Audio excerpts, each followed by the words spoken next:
Mega కుటుంబానికి చెందిన సినీ నటుడు సాయి ధరమ్ తేజ్ పై ఇటీవలి కొందరు దుండగులు దాడికి ప్రయత్నించారు. జనసేన అధినేత పవన్ కళ్యాణ్ కు మద్దతుగా ఎన్నికల ప్రచారం చేస్తున్న సమయంలో ఆకతాయిలు ఆయనపై డ్రింక్ బాటిల్స్ విసిరారు. కాకినాడలోని పిఠాపురం నియోజకవర్గం తాటిపర్తిలో ఈ ఘటన చోటు చేసుకుంది. అయితే ఈ దాడిలో సాయి ధరమ్ తేజ్ కి త్రుటిలో భారీ ప్రమాదం తప్పింది.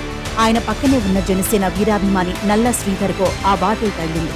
దీంతో అతని కంటిపై గాయమై తీవ్ర రక్తస్రావమైంది.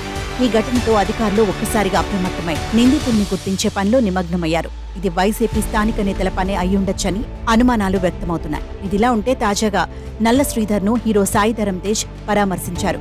కొద్దిసేపు అక్కడ గడిపి జనసేన కార్యకర్తలతో ముచ్చటించారు. ఈ సందర్భంగా వైసీపీ గూండాలకి గెలుపుతోనే సమాధానమిద్దామని సాయి పేర్కొన్నారు. కాగా వైసీపీ వాళ్లే ఈ దాడి చేశారని జనసేన కార్యకర్తలు ఆరోపిస్తున్నారు.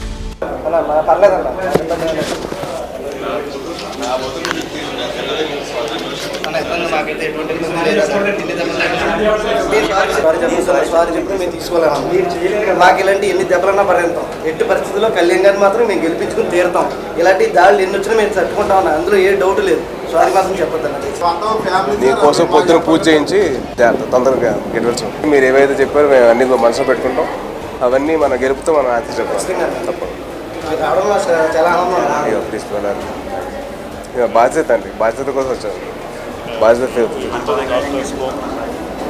అంటే హెల్త్ ముందర చూసుకున్నాం. బాగా కదా నైట్ వెళ్ళాము. ఓకే, చూసుకున్నాను. దాన్ని మార్నింగ్ దాకా పెట్టుకొని డిశ్చార్జ్ చేశాను. చేస్తాం.